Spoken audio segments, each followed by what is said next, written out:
Caw. Two men. One named Rich. That's me. This is Jermaine. Just got off the toilet. He's a foul man. This is the X's and O's of life. Huh?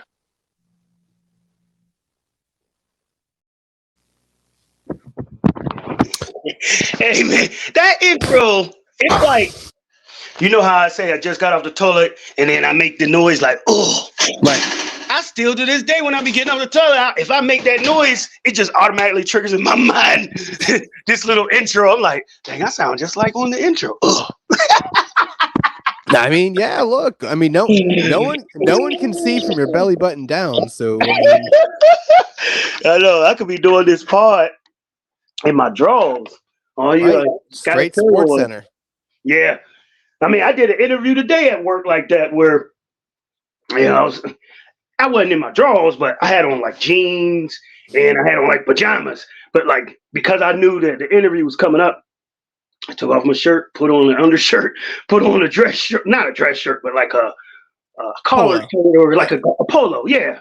And conducted the interview. And I'm like, little do they know I'm sitting here super unprofessionally dressed, but all they can see is up here. So that's all they see. So, hey. And it's funny because you get people that are like, yeah. You should, when you work at home, you should treat it like you go into the office. You should have a routine and get dressed. Shut the fuck up. Yeah.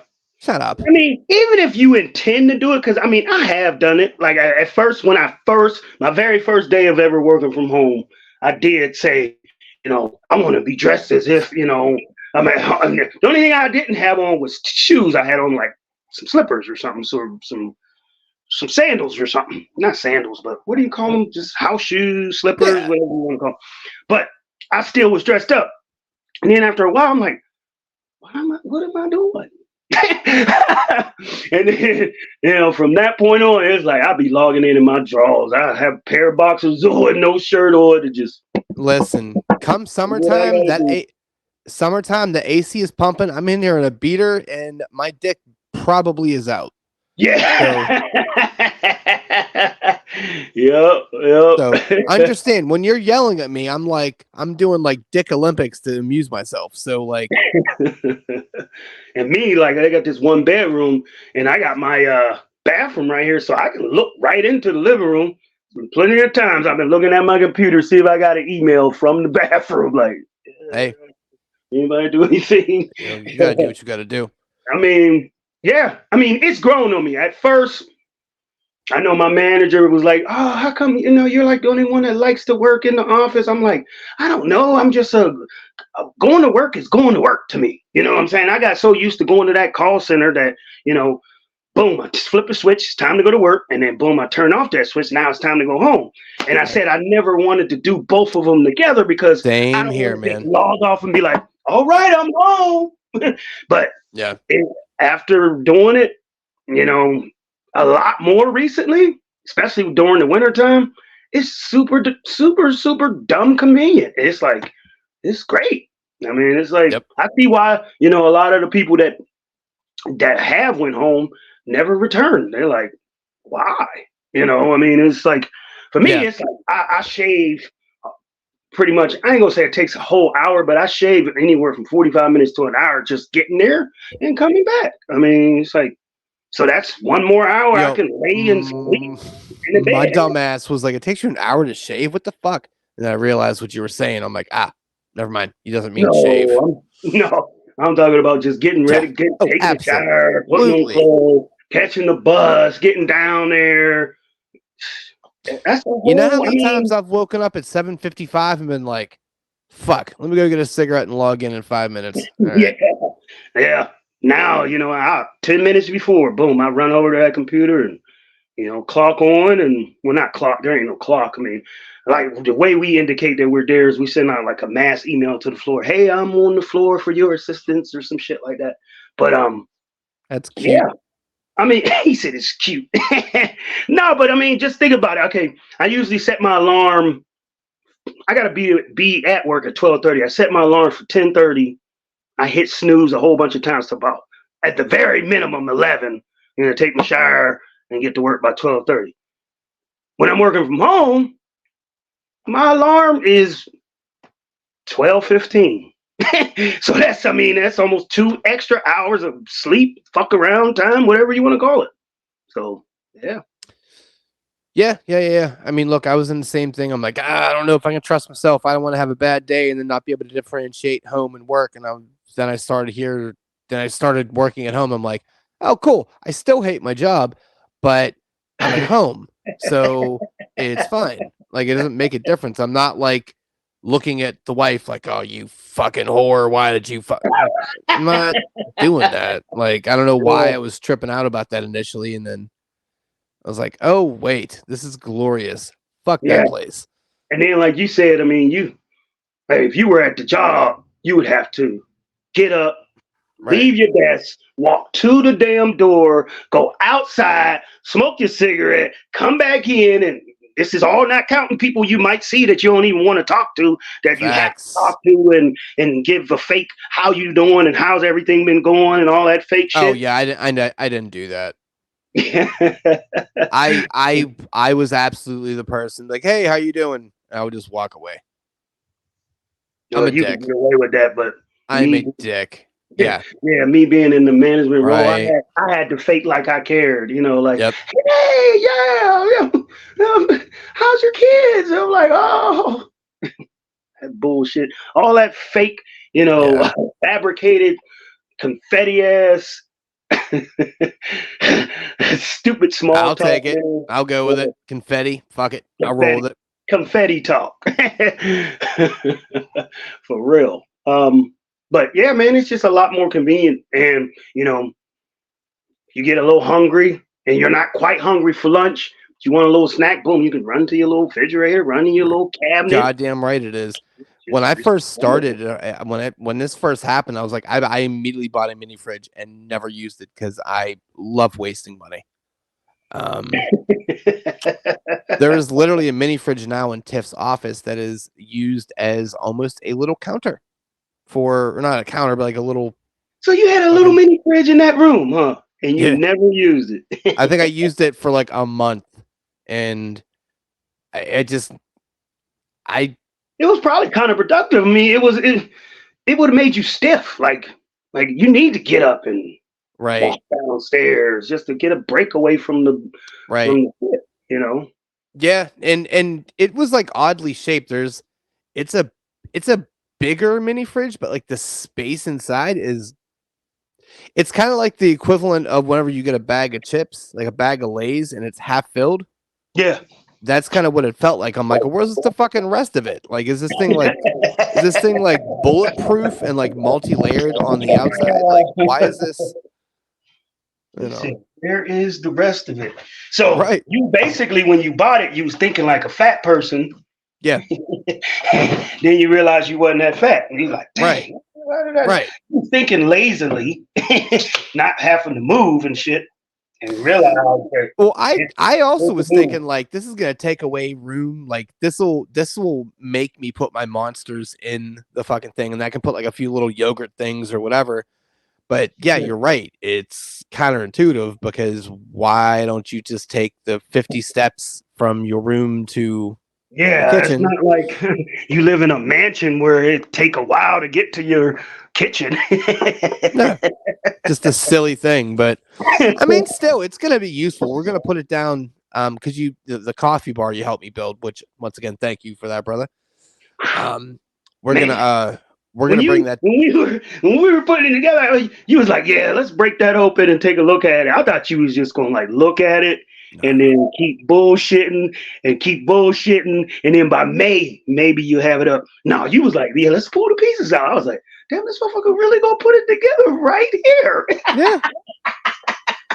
Next thing you know, we putting screws and we did well. Like honestly, for something that was like that, I feel like we made good time. Took us about an hour and a half, and it's good. I mean, I'm not gonna say the instructions were terrible, but they weren't the greatest either. They're never great. They're left up for interpretation, which is weird because you're trying to build something. It shouldn't be subjective, but hey, what the fuck do I know? Like it was just all pictures. Like it wasn't no Right. word, anything. It was just you see this screw. You see what we're putting it into this area right here. I mean, it took a little bit of improvisation, but Yeah. it definitely wasn't just like, all right, step 3. But you know what we didn't do? We didn't have to take a bunch of shit apart after we put it together, which is always the good thing because that is the thing that Yeah, will make me break shit. But yeah, we're gonna use that mini fridge. I'm gonna bring it down, and they're just gonna put like the creamer and like the, just the coffee shit that they use, just to put it to use because it's fucking sitting there. So yeah. And I it's would feel definitely not much meant to be better. a counter. Right. I would feel much better for something I spent money on to be at least utilized. Like, make that bitch cold at least. Like, it's just sitting there not even plugged in, just in the corner. It looks ridiculous. So it's just like a glorified piece of furniture. Yeah. Yep. So, here is welcome, everybody. Damn. Yeah, we did get like right into it. I mean, That's our names are at the bottom. I mean, if you're in this episode, but if this is your first episode, we're sorry. No intros. Yeah, No, we but did this intro. is what you're. Yeah, I mean, yeah, you get the intro. Yeah. But if you're new, this is kind of generally what this kind of how this goes. So, I'll give you time to leave. Okay. Um, And we done had a conversation like we didn't just speak yesterday. We sitting there rambling off like, damn, didn't I just speak to you? that's what fucking friends do, guy. That's the whole reason we did this thing. Uh, So here's my news. I just got my first pedicure. oh, you did that today? I thought you were supposed to do that on Sunday or Yeah, Saturday. but Cassie and CPT and shit like that. So it just I know she's gonna give me them goddamn pillows and that table. yeah, I want that's the happening. table mainly for the podcast happens. thing. That's Saturday. That's this Saturday. They got a little turned around and shit like that. So I'm like, all right. I was like, because she got like a treadmill or some shit delivered here because she don't trust getting shit delivered to her house because we got the cameras, which is fine. And I was like, okay, because it was me, Tiff, and Cassie that went. And I was like, all right, hey, listen, real quick, get your shit out of my house. Legitimately how I worded it. And she's like, yeah, fair enough. I'm like, yeah, let's fucking get this done tomorrow. Also, get that shit to Jermaine, man. What the fuck are you doing? She's like, yeah, look, it's on my Saturday agenda. I'm like, fucking cool, that's fine, but like we need to fucking get this shit out of here. Get that shit out of your truck. Like, come on. I'm on some stop procrastinating, and I gotta get myself to that Planet Fitness. I still ain't got there. Cancel my subscription, man. I'm like, God damn. It's like every How many time motherfucking tables could you have bought at this point? Huh? How many motherfucking tables could you have bought already at this point? I mean, I'm trying to think. Like, dude, how much? I get it. I fucking get it though, because it would be different if you actually weren't going to be riding dirty, right? Like, if you could just not worry about it, you would have done that fucking a year ago. Yeah. But the fact that you need to get an Uber to go there, be okay with getting an Uber to go there, then taking the Uber right back. It's like a $30 fucking silly trip that could simply be done over the phone. Like you really gonna make me cancel it in person? Like that can't be true, man. Suppose I moved out of state. You gonna tell me I gotta fucking come back to the state to cancel a subscription? There has to be a way around that. That is an interesting thing. But I will say that $30 investment, plus the time, you're getting charged what? I mean, $20 a month? $10 a month. I mean, okay. I haven't been in that area since April. So what are we in? Fucking January. So that's January, that's $100 already. And it's about to be $1.40. Well, actually $1.50 because February will come out plus basically $40. I took a Benjamin Franklin out of my wallet, threw it right out the window. God, like you do during fantasy. Yeah, no, he didn't. Like I did during fantasy. Yeah, but I mean, it's like damn. I mean, look, bite the bullet, get off your ass Saturday, and go fucking do it. Making it rain in the fucking Planet Fitness. I'm fucking splurging on the damn Planet Fitness fucking workers and shit. Like, Yeah. throwing Stop 10 dragging guys, her. like, here's a 10 for you. Here's a 10 for you. Like, God damn. Yeah. Stop dragging your feet. Get your shit together and get your ass over there via Uber and be done with it because you're just throwing money away. We both know that. So stop doing that. Yeah. But I get it because it's like, fuck, I don't feel like doing all that. But it's better than because you're going to be super pissed come February. And I'll be like, oh man, all right, let's get it out the way early.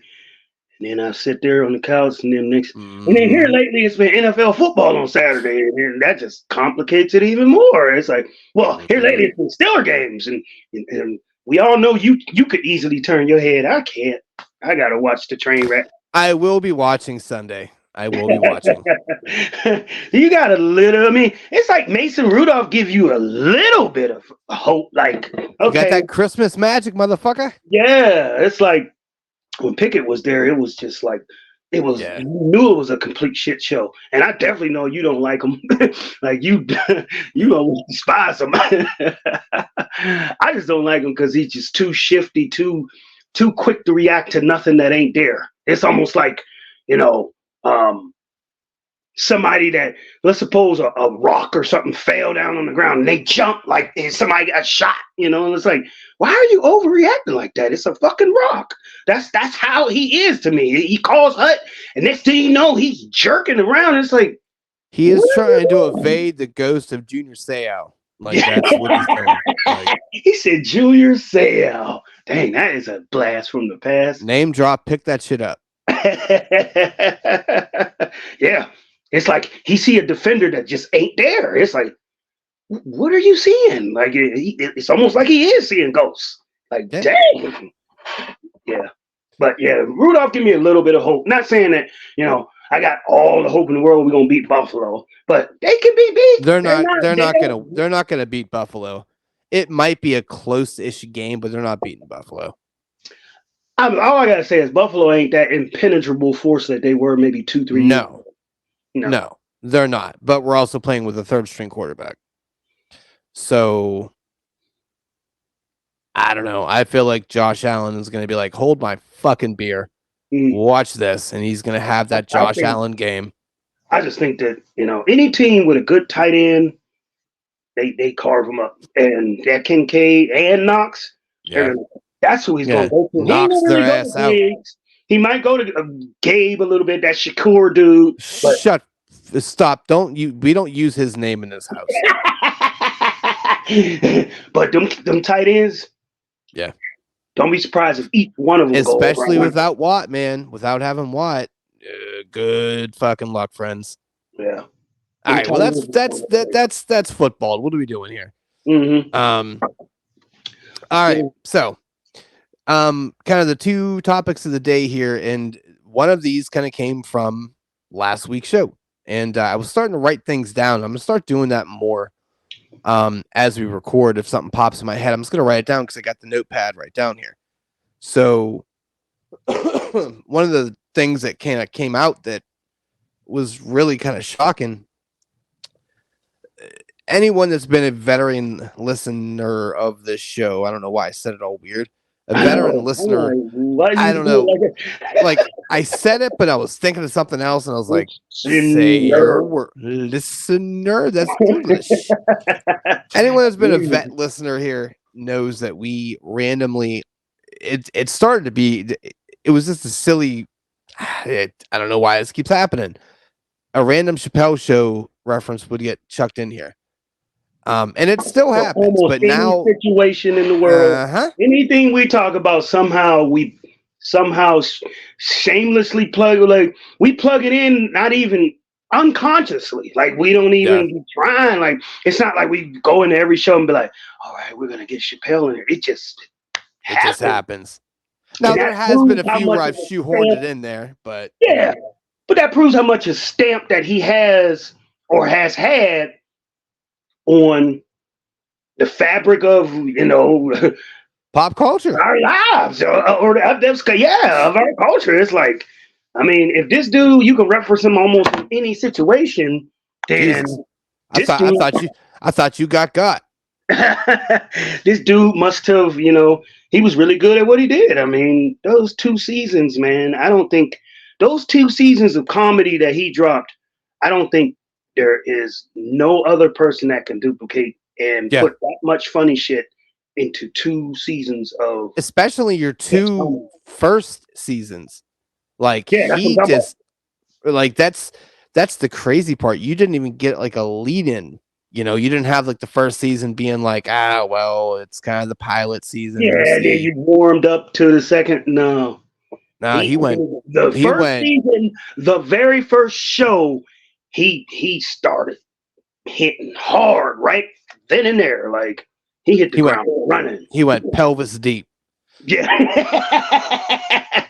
immediately. immediately. Yeah. Okay, well, real quick, because I realized I jumped around because we went on a segue. Yeah, real quick before we get into what the draft is. Yeah, first pedicure. It was fucking awesome Oh for yeah, the yeah, most part. yeah. For the most part.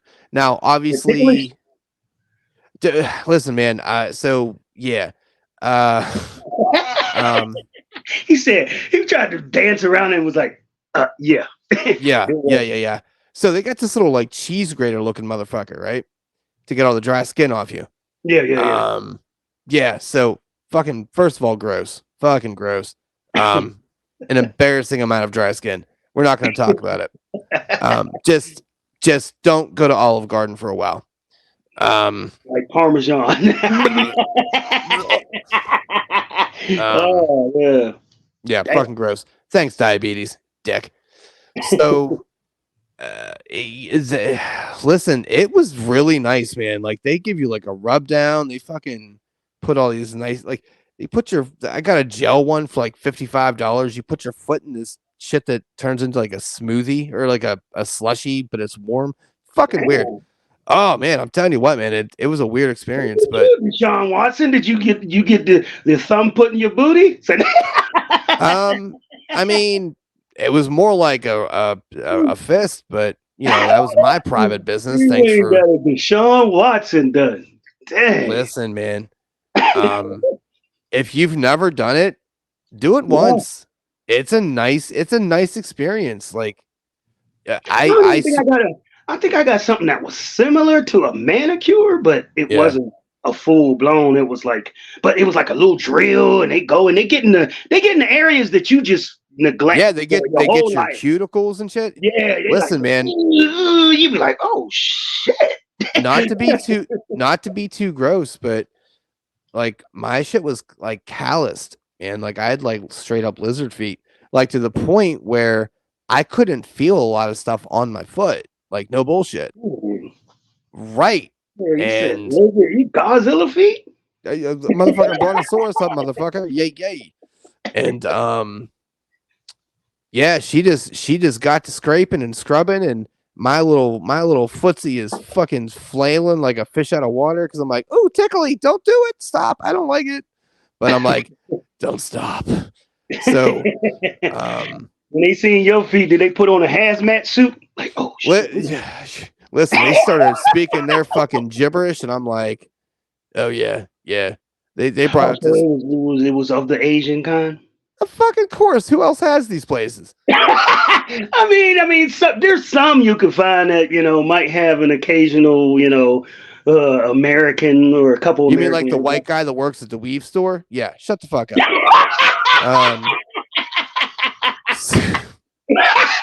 Can you imagine if you went into a weed store and there was a clean cut, dressed to the T with a tie white guy? Like, would you like to see our weaves? like fucking what's his name? Eddie Johnson on fucking NBA. Yeah, just his goofy ass and his little bow tie. You know Yeah, who's in that weave. So, girl, I got just the hair for you. right. But I'm telling you, man, they know what they're doing. There was a whole bunch of fucking sauces and fucking I don't know what I think. There was like a mango thing. They were giving motherfuckers orange juice. I don't know what was happening, but He said mango, orange shit juice. was legit. But yeah, I mean, in all seriousness, do not look at that as any like, oh, that's not manly. Shut up, bitch. Stop it. Get the fuck up. Take care of your fucking self, because honestly, Mhm. I can bend my foot now. Like it's not I mean, it's still a little rough, but it's not calloused. I don't have like a mountain of what the fuck is on my foot. Like I said, they get places. It's just places that you neglect. There's no way you can get to them. Right. Like I've had some massages. You put your face in the chair, and Yeah. man, after I raised out of that chair, I wanted to kiss that lady. Like, damn, you just hit muscles that Yeah. that I can't even. First of all, I can't get to them, and on Yeah. top of that, no one's ever like. There's no way to get around it. I mean, Well, shit, it's I like when I appreciate. used that fucking gun on your sciatica Yeah, one that's what day. I'm saying. I appreciate your Yeah. massage gun because I've definitely, gotten some areas that I couldn't get to with that machine, and Yeah. it's a relief, man. I mean, like, I don't give a fuck how manly you is. You could be, Rocky Look, or if they Rambo, saw or what I you could was be. doing to you, no homo, if they saw what I was doing to you with that gun and like the positioning that was happening, it would be like, oh, he's about to damn, his shoulders behind his head. Like, what is he doing to him? I'm fixing him. Fixing or fucking? Which one? I Yeah. understand when you got I that think thing. self-care, man, that does not make you fucking gay. It doesn't make you less of a dude. Self-care is self-care, motherfucker. I am stoked I went here. Yeah. I'm I like, mean, God damn, my feet feel good and now. the sounds Shit. of it, it sounds like you're happy with what you pay for. That's why they go that Absolutely. extra mile. They're like, okay, we know this isn't the cheapest thing in the world, but we are going to give you your money's worth. So they Look, make sure. for me and Tiff, it ended up being she spent or not she. I keep saying she because we're using her card.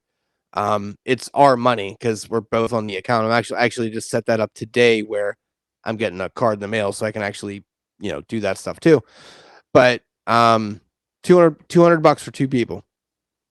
That's with a tip. That's with tip. And if you know Tiff, that bitch probably gave them like 60 for a tip, Yeah, to be honest. Because yeah, my thing was 55. I think her thing was like 80. So yeah, she probably gave like a $60 tip, yeah, which that's kind of her MO. Um, yeah. Like you said, self care. It's like one of those. It's almost like especially when you get older, man. Like that shit's fucking definitely when you pertinent. get older. Like when is you gonna ever have a chance? Like you don't go to the pedicure store every weekend. I mean, it just doesn't happen. But if there's an instance that it can come up, I would definitely take advantage of that. Man, one of these days, y'all call me. I was like, hey, man, we going to the pedicure. You want to go? You think I'm going to be like, hey, man, I'm too manly for that. I'm going to be like, what time y'all coming? Because I'm Right. going I have to. drilling and hammering to do, and I have to build a shed. Shut the fuck up. Go fix Yeah. your feet. I mean, it's self care and it's self help. It's like I equate it to, having it like, okay, going out to eat dinner at a restaurant, we know it's overly priced, but sometimes Mm-hmm. you're worth that. You say to yourself, I'm worth a good steak and a lobster.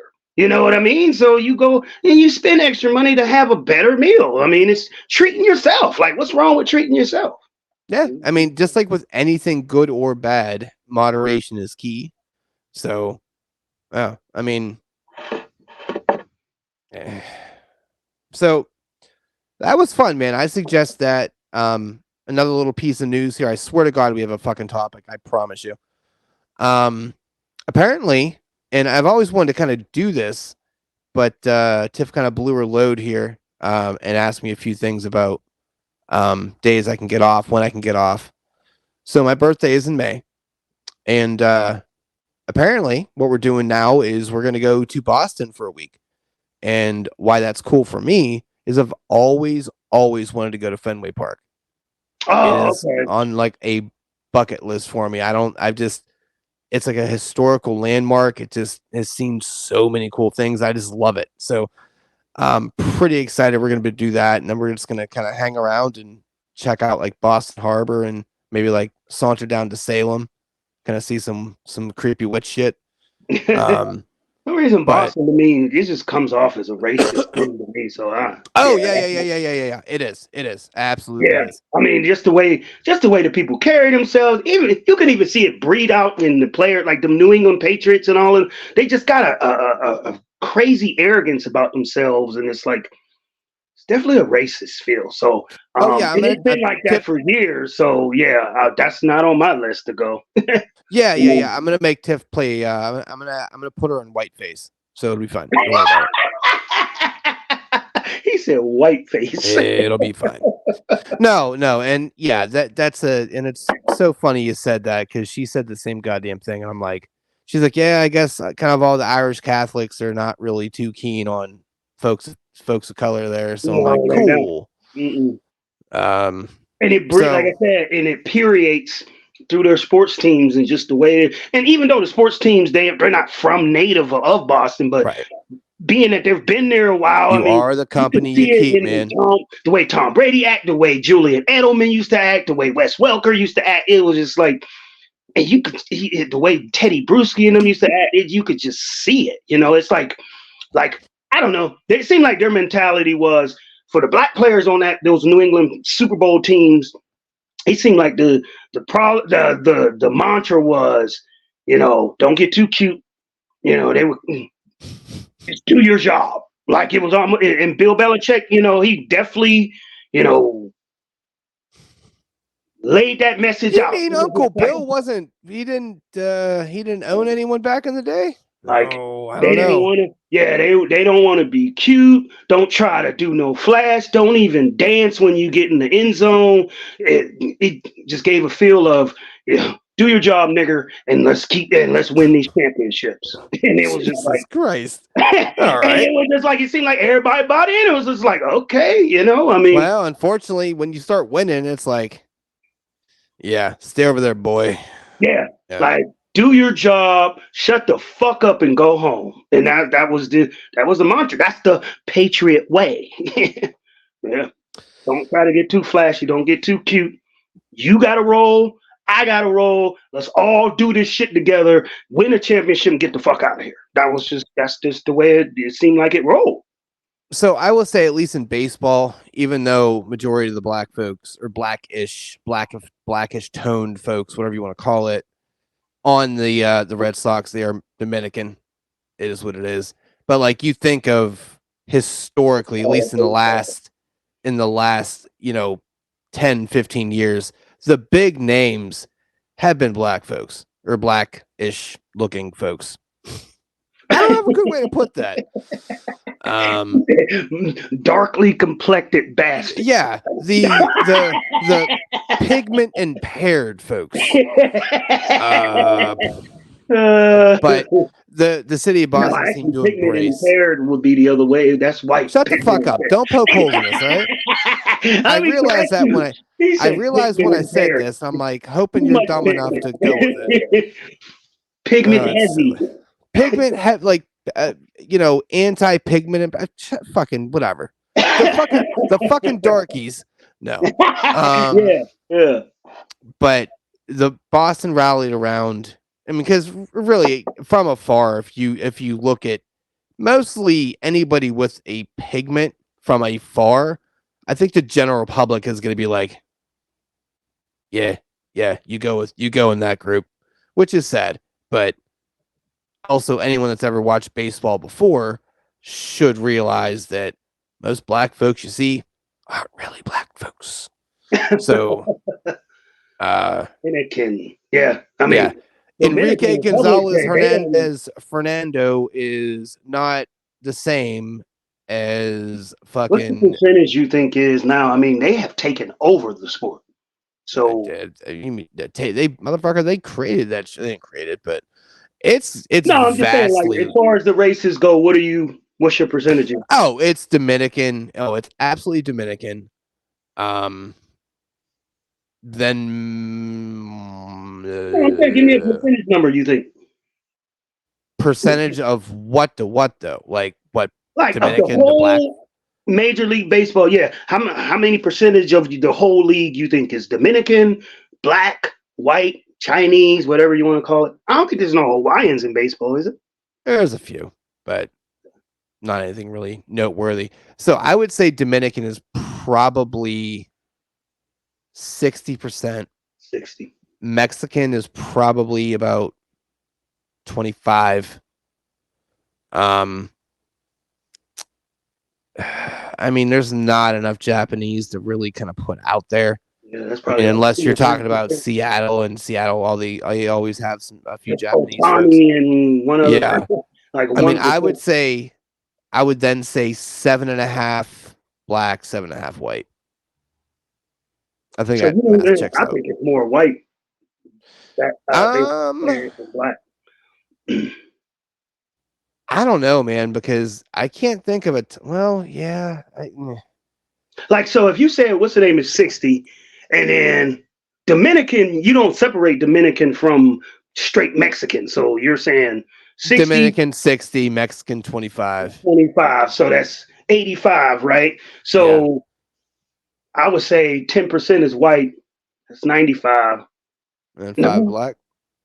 That's it's just probably more like than five. Yeah. I was gonna say, like that's doubling up, man. Like You there's no sure it's fucking way, 25% Mexican? I would say, man, maybe 20 dude. Mexican. There is a ton, so a lot of Mexican players they end up being pitchers, and there is so many Maybe bullpen. Fernandez and fucking Right, there is so many Geraldo bullpen and arms that are come out of Mexico. So Ramo. yeah, I mean, So, but so 60 Dominican, I would say 20 Mexican. okay.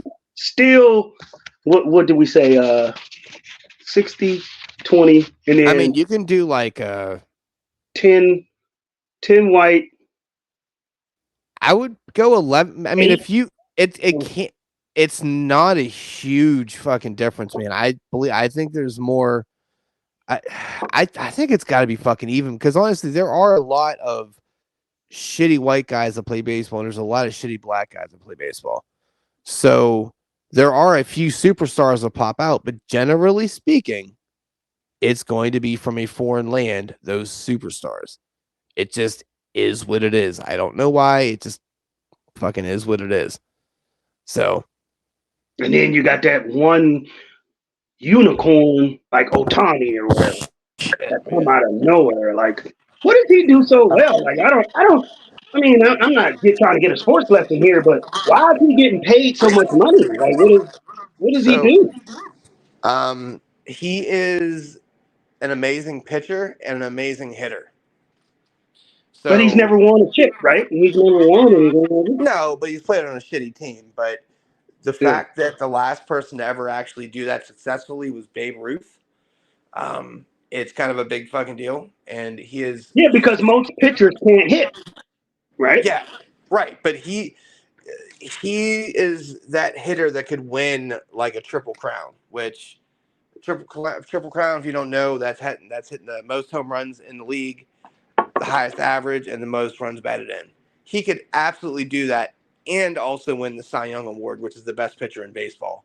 He Damn. can do that. Oh, Like so that's he why they is passed him in. he is an anomaly.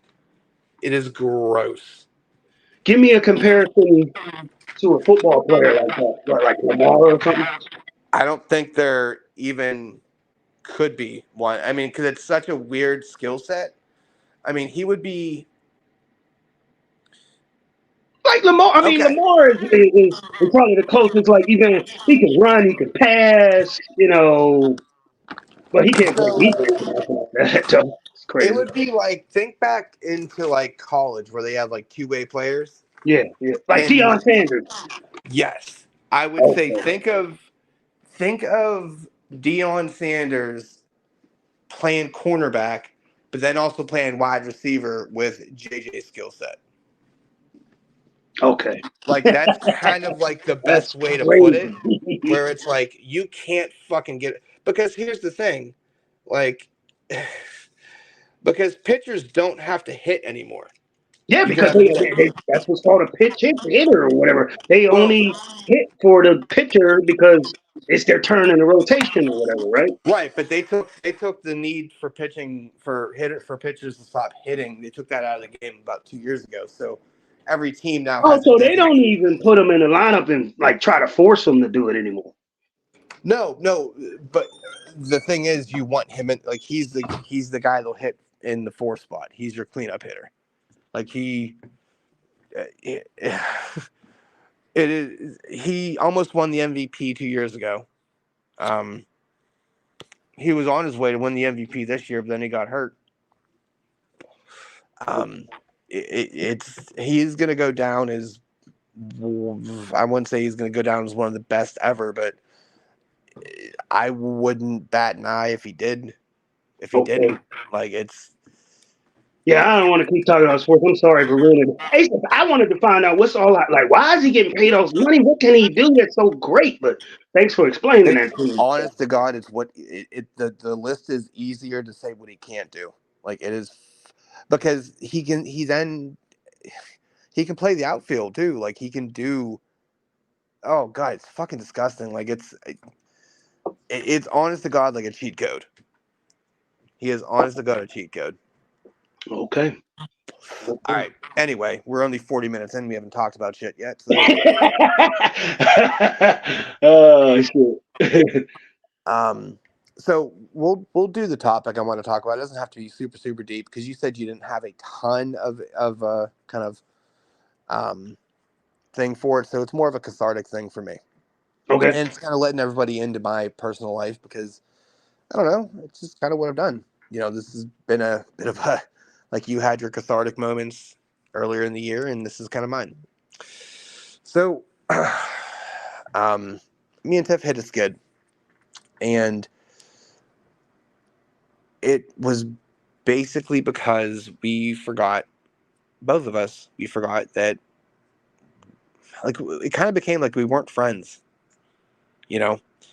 And I know it's a weird thing to say because you're married to somebody, so you should be friends, but it's really easy to lose that when you stop making an effort to spend time or do things, and just stuff like that. You get wrapped up with life, with all the other excuses you can use. It doesn't matter.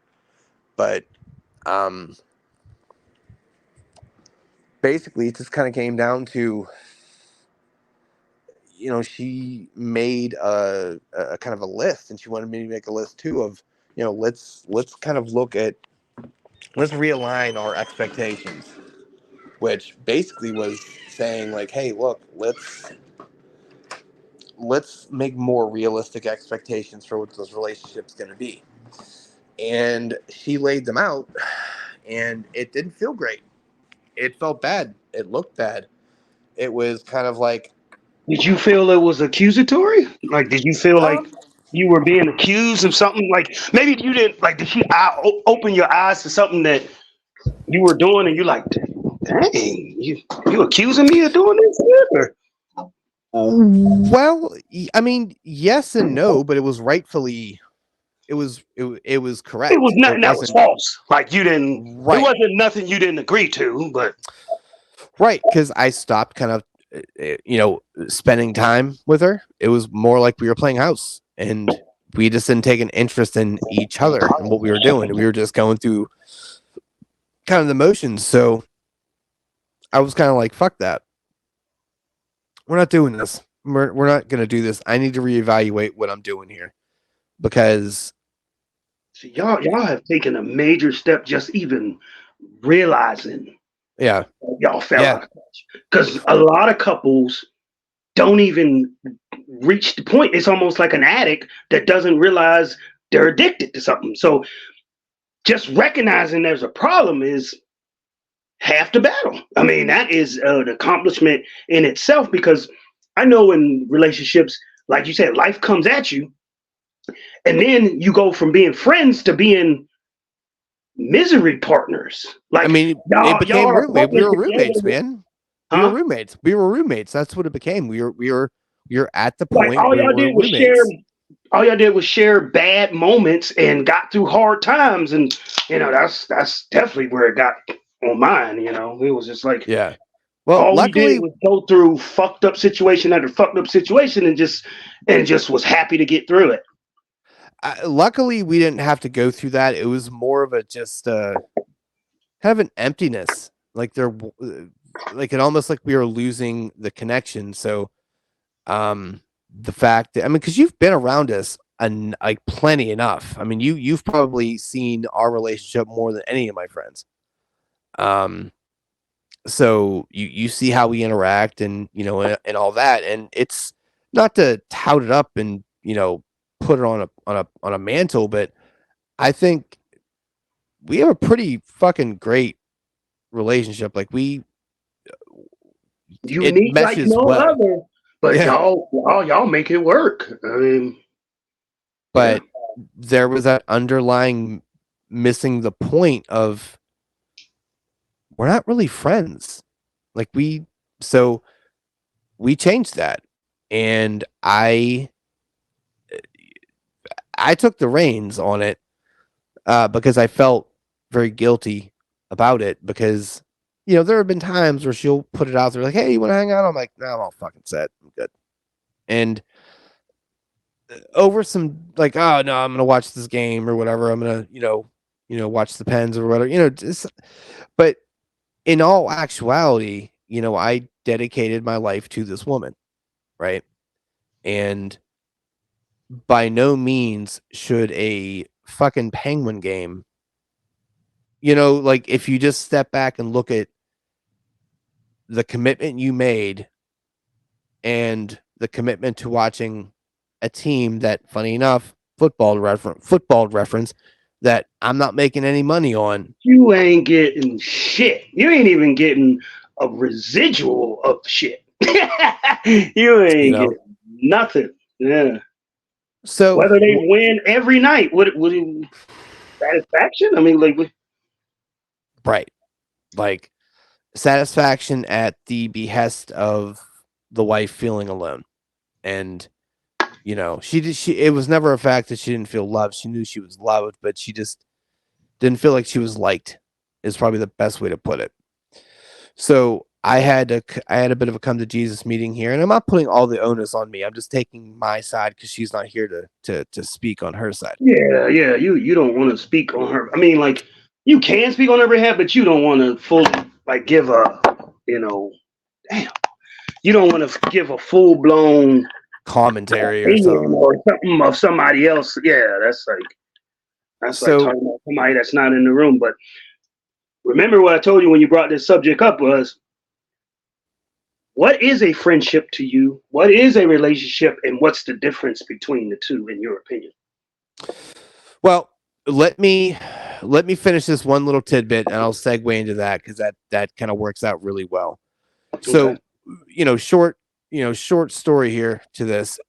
I made a very conscientious effort, which shouldn't really need to be, but it ended up being just because you're changing your way of thinking because we're all habitual creatures, is what it is. Um, to spend time with her and just do silly things and kind of rekindle and remember and remind her, nah, man, we are friends. Like we legitimately are. We just got in our own way. And things are much, much better. I'm much happier because I'm like, damn man, I forgot how much I enjoyed just doing silly things with you. And she's like, yeah, me too. And it worked. It's working. And I don't feel like I'm trying anything. I'm just adding. I'm committing I mean, myself to just the y'all trip commitment that I today. I made. mean, just y'all trip today to the pedicure. That's working on it, right? I mean, that's Yeah, yeah. So now to answer your question, what is a friendship? So I would say this. I think friendship is you have a bit of a mind meld with that person, right? Um, obviously, things about them that are important to them, and you take a vested interest in them. I think, and it's silly, like inside jokes are big for that too.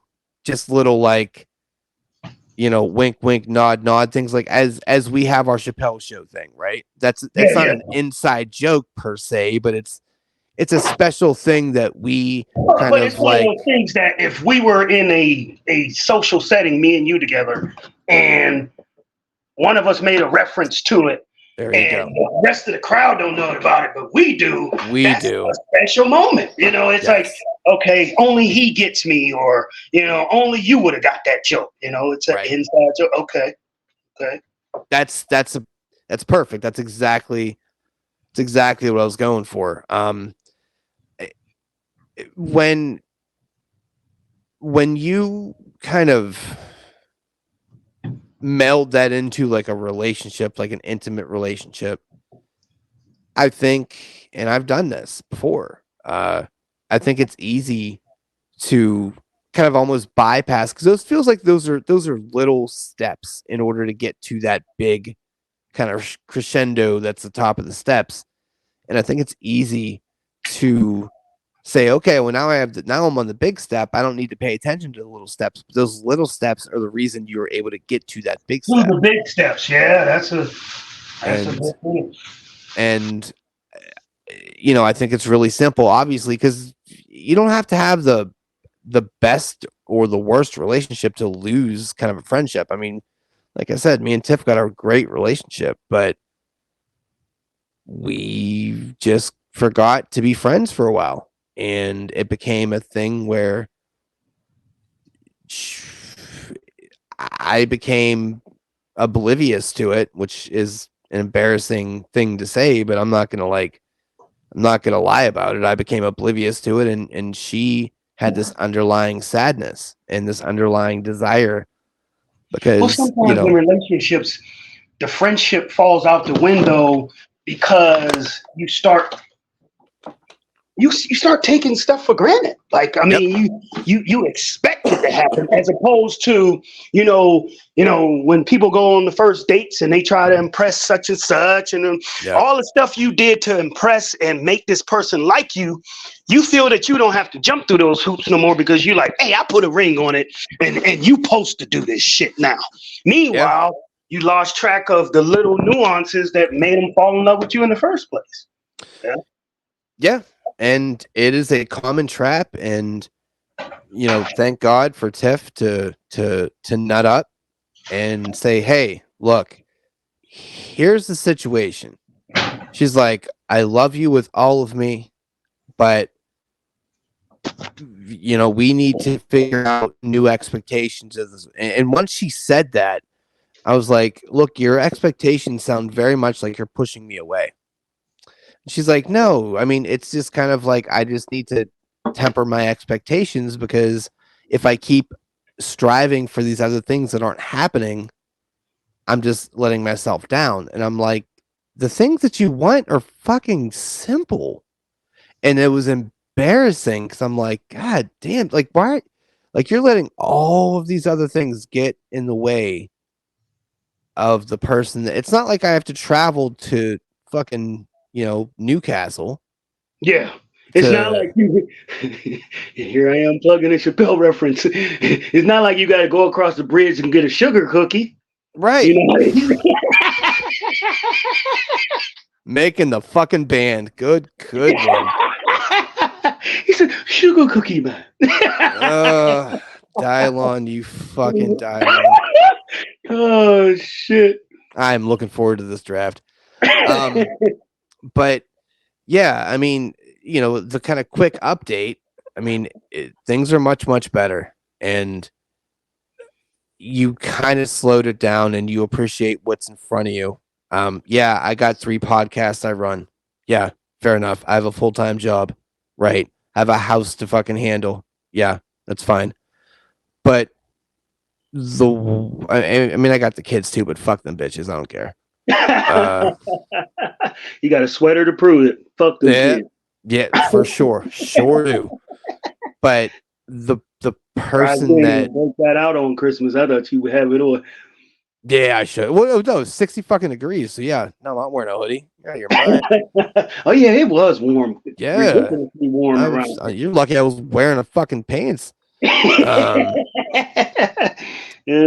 But yeah, I mean, I just for anyone out there, and I'm not a relationship guru, but I'm 37. I've seen a fucking bunch. I've been that relationship guy for the majority of my life. Now let it be known I've fucked a bunch of bitches in between, but it's fine. These weren't relationships. They knew what they were there for. I mean, just to piggyback on the friendship is definitely key to a successful marriage, relationship, so on and so forth. And coming from a guy that it failed, I don't think I ever I ain't gonna say ever, but I don't think me and my ex were friends. Almost at no point. It was just like Anytime we I've don't seen you have. two together, the two times we actually hung out with you, like the wedding and then the time of the bar, I'm just like, yo, this chick is not fucking like even remotely close to being like social. She's No, just all I mean stuck in she's her social. phone. Who she want to be social around? Right. Probably a bunch of fucking hoes. But But even with um, you, there was like no communication. It was just like very like almost like a we tension. never were. We were never friends because the. I'm not trying to shame anybody, but Fuck it, go. we had the Speak your different. truth, man. We had different interests at mine, and the intelligence levels wasn't on the same area. It was like one of those things where I can only get so far in the conversation, and then I would have to either change directions or change the Right. subject because it was getting too deep to have an intimate conversation, like a true deep conversation about a subject. Right. Because um, her the mind capacity and vocabulary is very shallow, and it was just Yeah. like I could only have a conversation up to a certain point, and then you can look in somebody's eyes and see that they're lost just by a couple words that you may have said, and then you're like, "Oh, let me just shut up before I don't get Right. nothing." It's like where exactly on this route did I lose you? Because I really don't feel like backtracking. Like you be sitting there saying, "Like, dang, I thought I was using some pretty elementary." Yeah. Elementary is that even the word? But Well, this elementary is words. awkward. Yeah. I mean, it's Yeah. been times that like I see a conversation going, and you look at, like I said, you look dead in the window panes of their soul, Right. and you see they ain't getting it, and it's just like I said, let me shut up before I talk myself out of getting some later on the night. So let me just change it to let me dumb down the conversation, put it that way. So Yeah. um, so Which is we no never fun. reached a very a healthy friendship, which didn't breed into a healthy relationship. It was just yeah. I mean, you've said it a multitude of times, and I'm not trying to put any words in your mouth or put a title on it, but it sounds more so like this was a bit of a relationship based on circumstance, not by desire, Yeah. I mean, it was like, or at least it got to that point. well, it was a meeting, and then hey, I ain't gonna say it was a fling, but at the same time, it was just like, hey, we're boyfriend and girlfriend, and then it never materialized into something you would call totally special. It was just like boyfriend, girlfriend, and then I went off to college, and she went her separate way, and next thing you know, hooked back up, and then insert kids, man, insert my daughter, and it's like once I had a child, it was just like then you're almost expected to try to Yeah, work it out, So which rarely ever works out. Unfortunately, it just kind of is what it is. You stay. They always say like don't stay together for the kids, but it's also like, yeah, but if you break up for the kids, you know what happens to the guy, right? Okay, just so mm, everyone knows about that part, because there's very rarely ever like an amicable split. It's usually like get the fuck out, give me $700 a month for what reasons? yep. What? Okay, Give me $700 a month for some shit that I'm never going to spend on the kids. I'm gonna use it for myself, my own habits, my own spending, my own going out. But the government deems, because it's a Commonwealth stuff, the government deems the man responsible to take care of that. And yeah, my checks have been getting garnished for years. Even when I was living there with her in the house, checks still. really? Yes, child support. Hmm. Oh, that's why would oh that's gonna be an off camera conversation. That makes me want to go find her and throw hands. Hmm.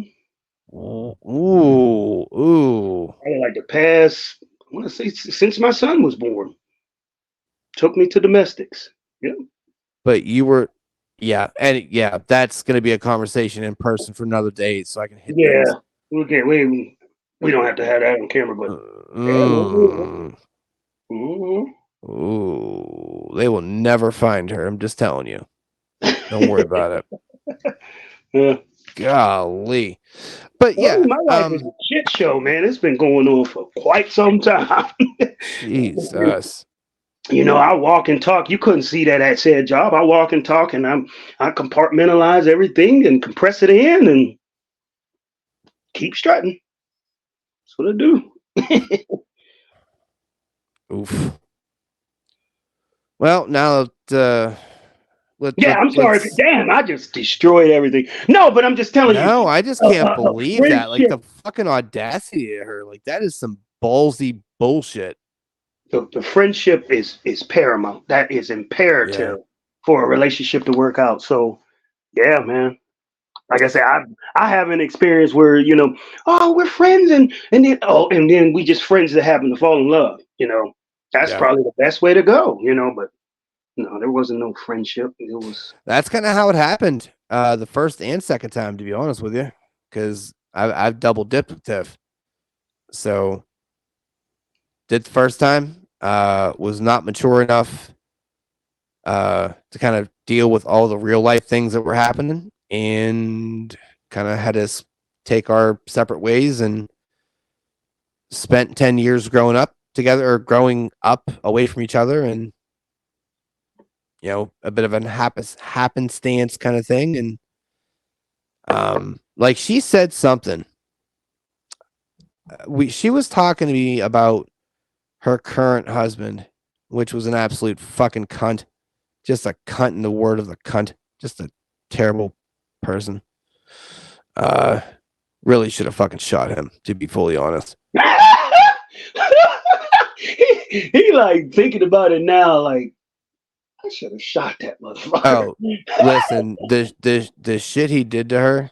Yeah. I just See, many a that's another times. thing that makes y'all's your relationship even more healthy, because y'all both had a period to go out there and see if the grass is greener. You had a Right. chance to soil your royal oats or whatever you want to call it. And then you find out that shit wasn't as lovely, and then you come back and rekindle. Yeah. I never like boom, like my shit was like straight out of high school. Like I never had really got a chance to have a major relationship with anybody, and neither did she. So it's like we both never got a chance to say to ourselves, is this the right person for me? It was just like Right. boom, like it was like we hooked up too early and tried to grow up too early. And it was like I never really got a chance to go out there and test people, and she never got a chance to really go out there Right. and mess with people. And that's why the infidelity came in. It was like started messing around, start messing with people because you've been in this relationship your whole life, but you want to, explore. What And you else never is had a there? It's chance. like saying, like, it's like you ate pizza every day of your life, and then you're like, oh, what's your favorite food? Pizza. Why? That's all I've ever had. Yeah, I've never tasted it, and then you finally get a taste of steak, and you're like, "Dang, I've been missing this steak for all this time." So yeah, Yeah. But yeah, so to kind of put a little bow on this, because we do have a draft here, and I don't want to run super, super long. yeah. To anyone, and once again, I'm no guru, but I've seen some things, and I would say I'm a relatively analytical. It would maybe put me in the realm of being a smart fella. I'm definitely a deep thinker in that sense. This isn't a deep thought, boys and girls. This is pretty fucking simple. Do not let that flame extinguish, because the rest of that relationship will fall pretty quick. You need to make sure that you're actually friends, because Ladies you and can't gentlemen have. that's watching this, this is the before and after picture. I'm the after picture. You're the before picture, so don't turn black like my ass. Remain as white as and as crisp as Rich, and you don't get over here. Yeah,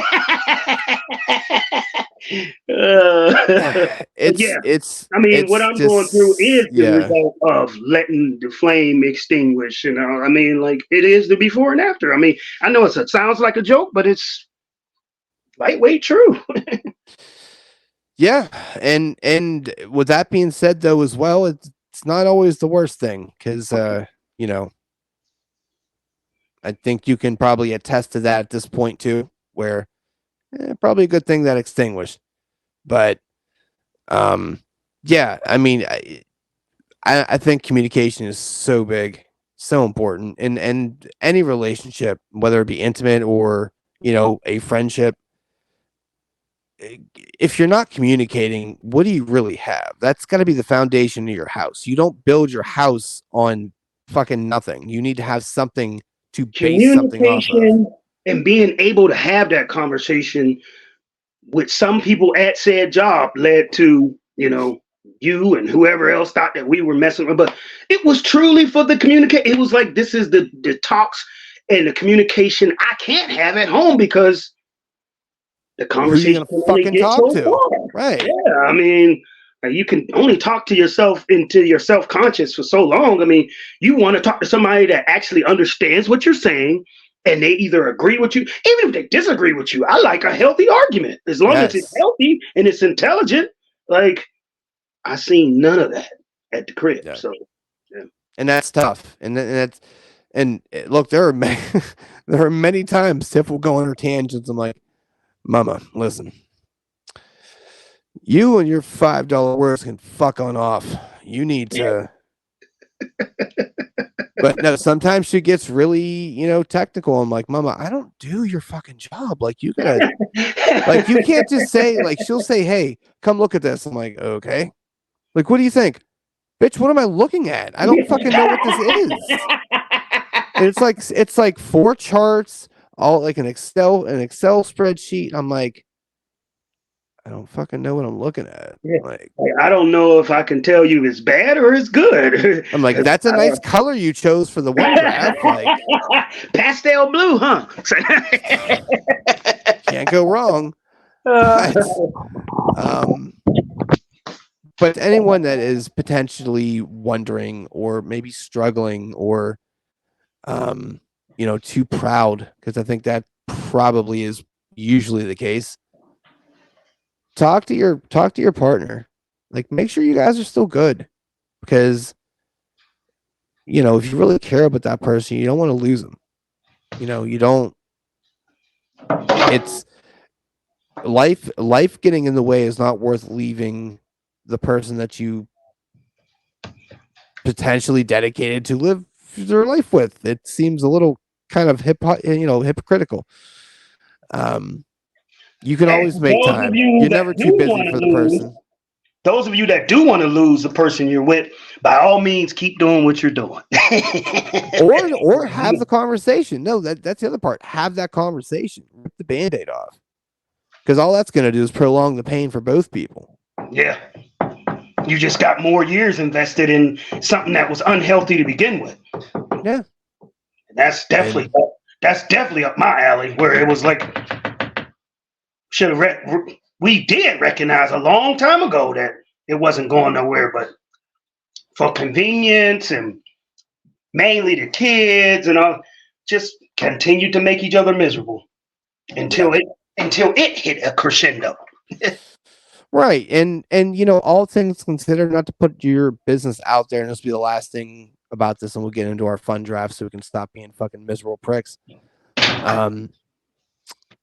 I feel like your exodus, for lack of a better term, wasn't as bad as maybe you thought it would have been. Obviously you had a little bit of an aid to kind of let you transition into that, but I think we tend to over romanticize or dramatize kind of what our situation would be before we get into it. And there's nothing wrong with getting your mind right and getting prepared for it.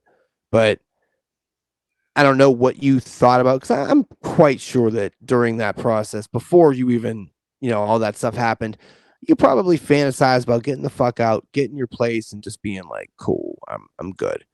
but you Oh, probably plenty of times. yeah. Every time it was, get the fuck out my house all the time and all this shit, and and I'll be like, yeah, yeah. As soon as I get, that was the plan, to eventually save up money. But you know how hard it is to somehow try to save Right. up It the money. never got to that It point. Something never got to that always point. happened. But when it got to a ultimatum. Yeah. Well, sometimes, I mean, when you get to an ultimatum, it might not be right at that time and you're not ready for that change, but it's a necessary change and it end up being for the better. I mean, same thing happened at said job. It was just like, okay, I didn't want to lose my job. I didn't want to get separated, but it was going down a toxic path as well. And it was like, I'm kind of. It was a mutual parting. It was like, Right. well, at first I was upset, like, how could you do this to me right around Christmas time? And then I was like, after a couple months, not even a couple months, couple weeks of just thinking it over, I'm like, thank you for letting me go, because it Yeah. was just like it would have just kept going on and on and on till I motherfucking walked in that office and shot somebody or something. So Yeah. I'm glad that it was a parting of the ways. So as I said, 45, man, I mean, 44, 45, I mean, midlife crisis, not a midlife crisis. This is just a reset button. I mean, this is playing Madden. You're getting blown out by 21 and you got to hit that reset button and, you got to start over. And all things considered, for someone that pretty much popped their cherry, living on their own again. I mean, because it's been 20 some fucking years, right? Like it's been Mhm. at that point. Last time I was living on my own in college at Pitt. So that was like, I lived at Pitt from 96 to 2001. So So yeah, that's 20, yeah, almost 23 25. years. Yeah. So you basically popped your cherry. And I personally, on this guy's side, I think you're doing fine for yourself. I think you're doing as good as somebody that was put in the situation you were put in. I think you are doing as good as you can. And I don't think With the utmost and extensive and greatly appreciated help of, you know, friends around me, yourself included, of course, mainly yourself. Um, yeah, I mean, it was path could have been like, I want to say 200 times worse. yeah, So, but yeah. that's the thing about having people That's why I around you mean the that love whole you. religion thing. When you say you're not really religious, like stuff like this, in times like these, and you being there at times of like this, reinvests my faith into the religion, because how are you here at this point? You know what I mean? Like, I mean, we could have easily never met, or we could have Yeah. easily I could have put you in the box with what was his name again? Sam. Alex. Oh, Alex. Fuck Oh that yeah, guy. yeah, yeah. I could have. I mean, but hey, it's like when stuff happen in sequence and certain Yeah. things happen in your life at certain times. How could you See, I not believe believe in that in stuff. That's like that's the divine intervention things. Those things I believe. I'm a big believer in also things happen for a reason. So you can call Yeah, that fate, you can call it karma, you can call it spirituality, whatever you want to call it.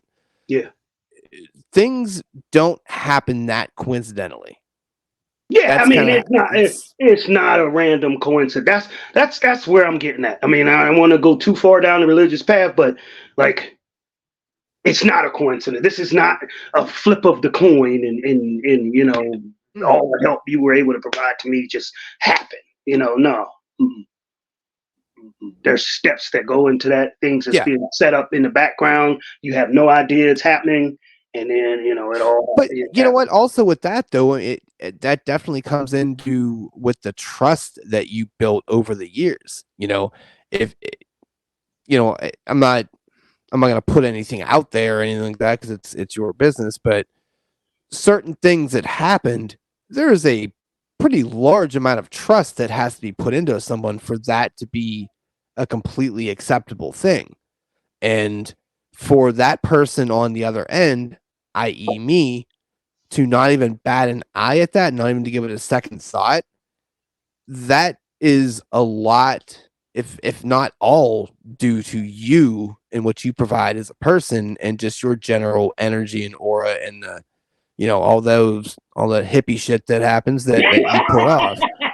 He said all that hippie shit. So, I understand the thanks and the gratitude, and I appreciate it more than words can say. But I will say, you had just a big, you're a big of a player in that game as I was, because you earned. I hate to say you earned it like it's some fucking prize, but like, Oh, I totally get what you're saying. It's like yeah, you're saying that it's not like I just met you on the street and out of the kindness of my heart I was able to help you with X, Y, and Z.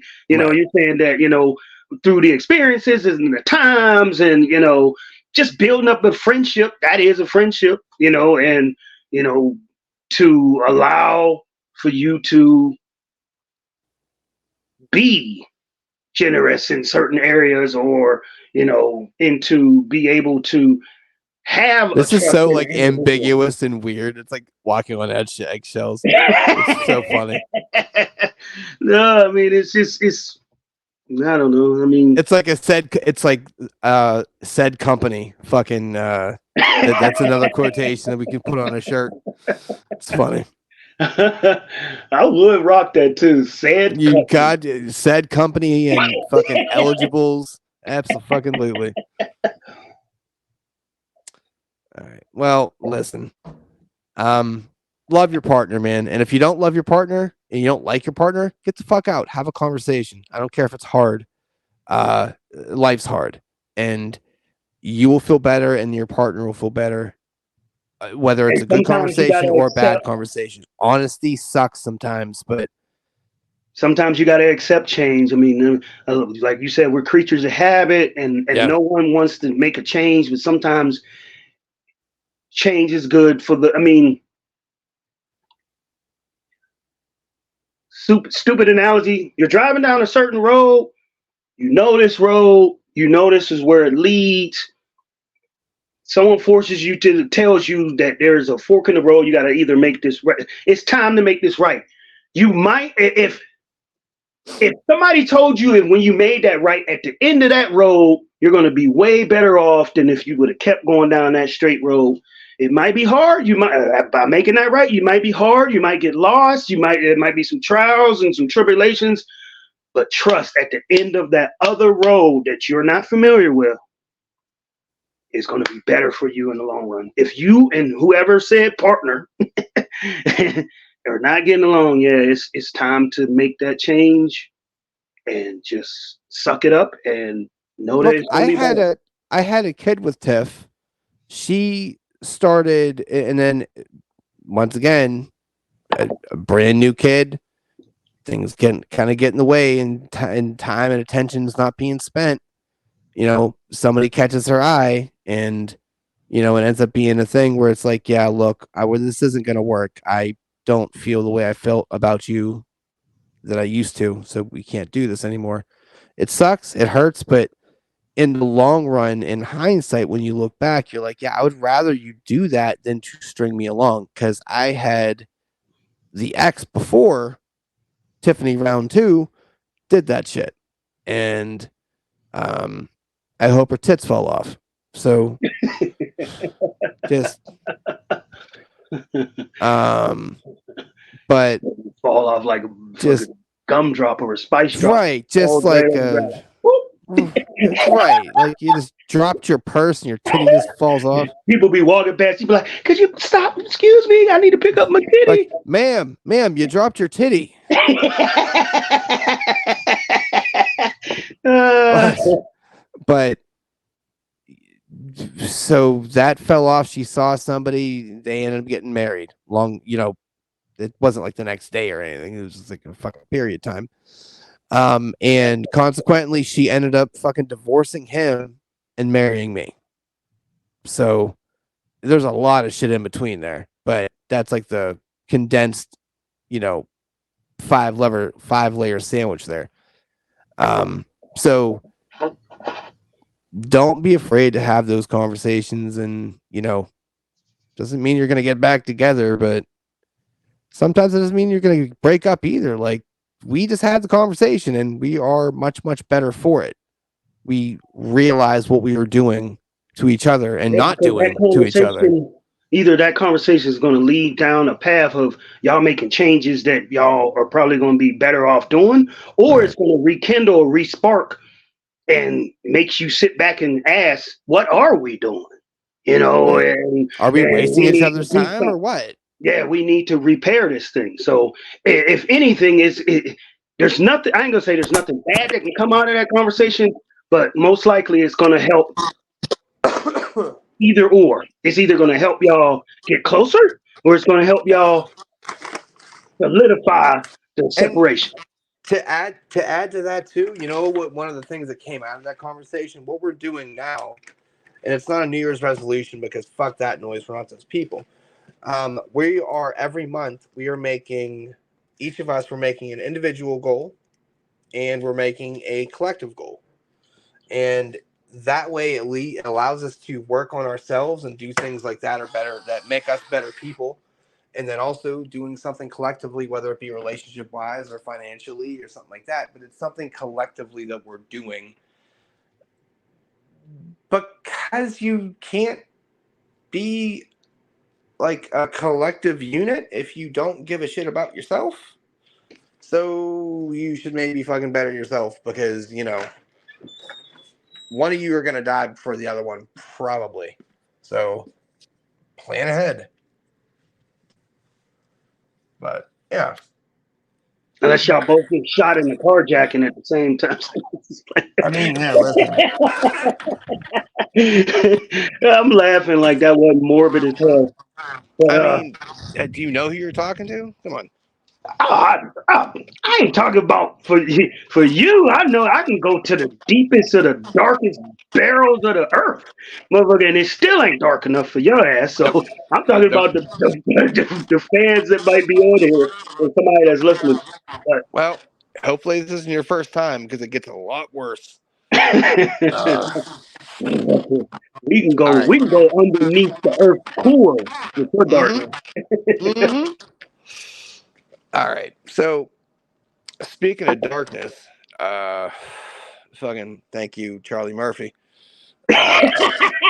Darknesses, yeah. Dude, fucking rest in peace, Charlie Murphy, though. God damn. Yeah. Fucking, I'm glad that's. he finally got his shine before he passed, because I bet you he went through his whole life Eddie Murphy's brother. Mm-hmm. And Chappelle finally allowed him to develop an identity and a personality of his own. Listen, hot take. I think Charlie was funnier than Eddie. Oh no, I'm not gonna go that far. you probably ain't seen none of Eddie Murphy's stand up. You seen No, I Raw or have. I have. Delirious? Nah. I mean Charlie he's a funny character, but as far as him being able to either be on stand up or in a movie, Charlie Murphy's more of a serious, funny type of guy. It's like he's a That's serious why I guy. think I like him because he's more Like like he's a my serious guy, fucking. but he get caught up in funny situations. That's funny. That is funny. But Yeah. him himself, he ain't just like straight up funny. Like Eddie Murphy is funny as fuck just by himself. Like it's crazy. Ooh, I got a good idea. Fucking a draft of the best comedians. Mmm. Ooh, mm, Write that yeah. down. Hold on here. Listen, this is my process, man, because uh, and I'll get those interviews up that I did, but we talked a lot about kind of processes and stuff, and I mentioned kind of what I've been doing lately, and it's worked. Like the last episode that we did, I was writing shit down like as we were recording because I'm like, these are good ideas. Like, don't try to remember them, just write this shit down. What the You fuck is got my to. D? You got to. I mean, I got so much. I ain't gonna say I got so much material, but I'm glad I wrote down certain things. Like even just this draft here, as much as I love Chappelle and I know that I can ramble his shit off the top of my head, I still wrote down the picks. This is how you know Chappelle is ridiculously funny. Just simply writing down my picks, I was cracking up as I'm doing it. Like this dude has had a ridiculous stamp on, like you said, on culture, on my life. Just writing the man's shit down had me laughing. just thinking about the memories of the show. I mean, Oh yeah, because you just go back to it and you're like, you just start playing the skit. And you're like, oh, shit. Oh my god. Yeah, and how many rounds are we doing? Oh well, let's tell people the if they didn't already get it. Oh yeah. So we're gonna do the top. What number? How many are we doing? I mean, I couldn't stop writing, so I got up to about 7. But I mean, I did stop at 5, but I got 6 and 7 as my honorable mentions and stuff. Okay. So do you want to do 5? Yeah, let's go 5. Okay. So this is what we're gonna do because there are so many. All right, and I know you don't really love this idea, but this is gonna be like an actual draft. Like you are gonna draft we're gonna start at our top, and there's no duplicates. So when you're picked, duplicates, right. So now like the tilt will happen. So this is gonna be one of those like, okay, we're drafting these in the order that we would draft them. So treat it as a fantasy football draft. All right. Yeah. Get my Chappelle DVDs out. They got list of stories. I ain't gonna tilt. Jesus. Okay. Let me see here. Yeah. So you get the first pick though. So I get first pick. You do get first pick. Ooh! Oh, all right. Now, where are you gonna go though? Like that's the man. First pick in the damn draft. Build my franchise around his very first show. Clayton Bigsby. That is the number one. That's when he grabbed the world by storm. It was just like, this dude really, because it was a skit, but it was a joke, but it was a joke that could really happen somehow because he was blind and he didn't know. Clayton Bigsby, black white supremacist. That is the first round pick, man. Oh, damn. Yeah. Yep. Already fucking be involved in any niggerdom. Oh my gosh, yo. Fucking trailblazer. Jesus. Okay. So yeah, I'm already on tilt. That happened quick. I'm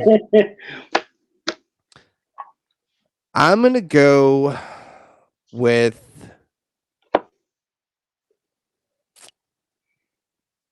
you gotta go player haters ball. Yeah. The funniest line in that. Yes, the funniest line is when they're looking at pictures and they see a picture of Rosie O'Donnell, and I think Charlie said it. I don't think it was. I don't think. No. It was Chappelle because he was like, they looked at Rosie O'Donnell and he was like, she looked like she wears drawers with dick holes in them.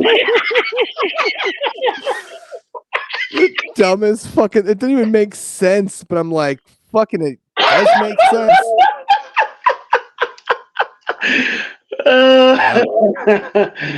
Oh man, yo.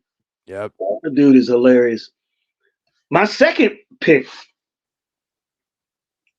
Tyrone Biggums, man. Yeah. Damn, when he came to the school, he was like, he was telling them kids, he was like, we all know we can get our drugs from a Latin fella named Martinez. We all know that. Oh, man. And he just been reappearing on multiple skits. Funny as hell. Like, I mean, and some of those dances, like me growing up in Aliquippa, it's a drug-infested ghetto, and I see crackheads, and he had some of the moves and the way they act down to a fucking T. I mean, like they really act like that. Like, Well, I mean, the motherfucker's from DC, so shit. I mean, you ever been to DC? Fucking yeah, yeah. yeah. I Oh mean, God! And like when I think of Chappelle, I think of his stand up. I think it was Killing Him Softly when he talks about he fucking had to go into the projects to get something, and he had a limo driver, and he saw a baby selling fucking drugs yeah, on yeah. the corner. And he's like, "Hey, baby." It's just fucking. Oh my! This shit's so. I'm like, God damn, man, because I think his comedy is so good because it's oddly relatable because he paints. He's such a good storyteller, Vivid picture. Yeah. and you can physically see what he's saying, and I don't think a lot of people have that ability. Whether you're a comic or a fucking anything, like that's just a magical power.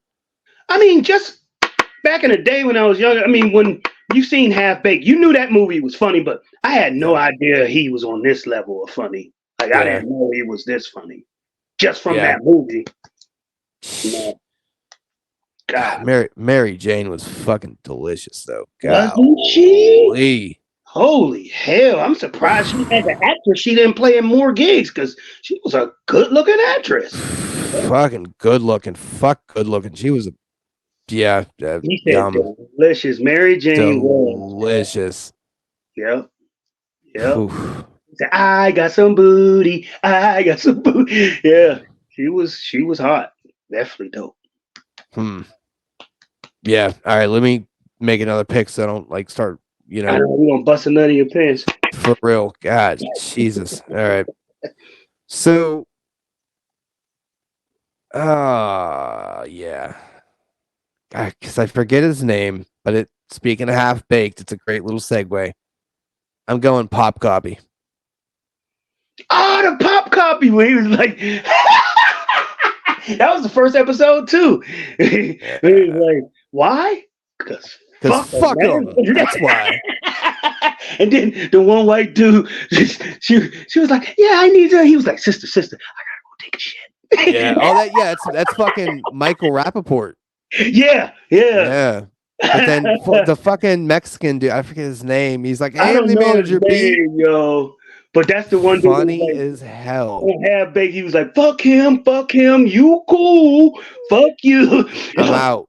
No, Yeah, but on Pop Copy, that's Jim Brewer. I'm talking about fucking what's his name? The no, the fucking Mexican dude, that Chappelle's boy. yeah. Yeah, that's the same dude that was on Half Baked. That was Oh, yeah. My bad. yeah, that was his. Like he Yeah, brought that his was his boy line. on to the Yeah. Chappelle show. Yeah, Yeah. but the one that was just like on Pop Copy, he was Yeah. like something. Let me see the manager. He was like, guess what, nigga? I am the manager. He was like, you done? Get out.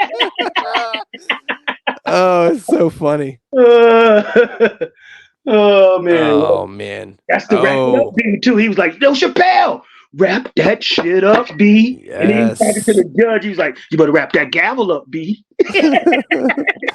And the funny thing about him, I feel like he is that guy. It's not even a fucking Yeah, act. like he don't come out of character too much for that. You No, know, it his seems ass like is in that's jail his right now natural type of for shit. some Yeah. he's in jail right now for some dumb shit. Bet. Yep. Fucking bet. All right. All right. Me, the skit. This is like the most official draft we've ever fucking had. The skit of keeping it real goes wrong. Oh, that's a good one. My God. Fuck that. I don't like people playing on my phone. and then they show her going to prison. They was like, she knew that she had to show her something, her toughness. Next thing you know, the dude paused and he was like, they were doing consecutive life sentences. They kept it real. Oh boy. That and then the one where he was like in an office setting or something.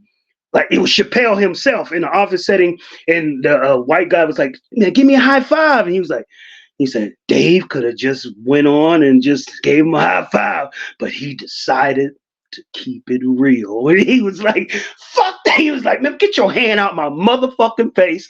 Man, that little skit, keeping it real goes wrong, yo. Definitely have me fucking rolling, yo. So I'm amazed this got back to me, and it is an absolute twofer, and I get both of them, and I don't care if you like that or not. Okay. I'm getting the true Hollywood stories of Rick James and fucking Prince. That was definitely on my list as number 4. I got it wrote right here. It says Rick James is my 4th pick. And the fact that the Prince one was funny, but the Rick James one was just hilarious to me, yo. And then they had him on there, the real Rick James, making comments about himself. And then they even reminded when he fucked up. He was like, man, I ain't gonna put my foot on somebody's couch. I got more sense than that. And then he turned around and was like, yeah, I put my foot on his couch. Oh man. Man. It just, I will never forget fucking Dave in that purple fucking leotard fucking deal. He was like, blouses. He was like, and then he dunked it backwards, and then he got one hand, and he had no hands. And I think the best part about that is Charlie Murphy, once again, got a bunch of shine. And just a beautiful, I love it.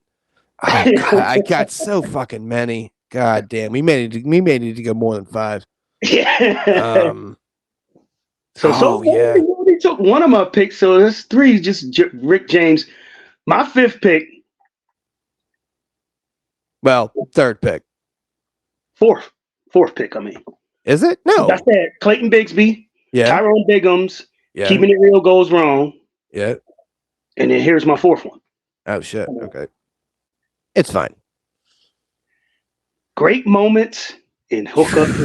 Yeah. Well, because they really got like the NFL Films voice. He was like, and the 88 34 and grill.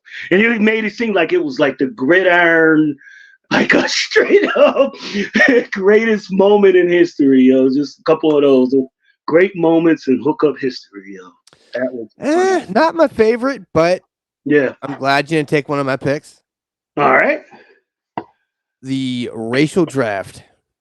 I got that on here as one of my honorable mentions. Yeah, racial draft. And you already covered the. I had Time Tracker or the Time Travelers. You already said that. We didn't. No, you said the one dude from the Didn't you say the what's the name? Silky Johnson. That was the Player Haters Ball. So I have. Well, that's the same cast or the same group. They just went back in time. Oh, remember? That's a fucking juggernaut pick. God damn, I put that separately. Yeah. Ooh, it was the same pimps. They just went back. The Player Haters Ball. They went back in time. Oh shit, that's like. Oh, that's like being in a keeper league and your sleeper was fucking your 12th pick and ended up being a fucking Sherman Williams. Golly, let's fucking go. Okay. All right. So racial draft, super funny. Bill Burr out here on fucking commentating like it's the goddamn golf. It is fucking hilarious. Super funny. Then you got, then you got Wu-Tang up there too, and that shit's funny. And Tiger Woods, he was like, bye-bye fried rice, hello fried chicken. Yeah. So stupid. Oh, God. Was funny as hell. All right, man. 5th pick, the dude Leonard Washington. Like, ooh, dice game when he was trading fucking spaces. Swap, when he was like, go make my dinner now. He was like, go.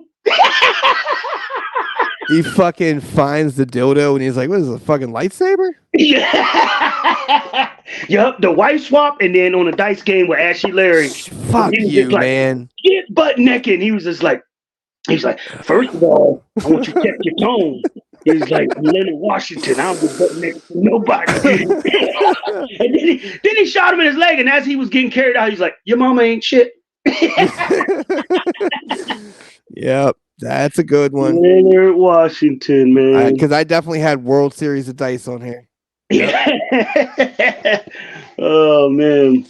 So, I'm going with this one just because there's a lot of characters, and it just, I don't know, it was great. The Mad Real World. Yeah. What the dude's name was Lysol and shit. Yeah, Lysol. He's like, correction, I did fuck Katie. Yeah. Oh yeah. man. He was like, you fucked my girlfriend, and then he was like, Charlie Murphy was like, I didn't fuck Katie, and then she was like, yeah, you did too, and he was like, correction, I did. Oh shit. Oh man. So that's 5, but honorable mentions, man.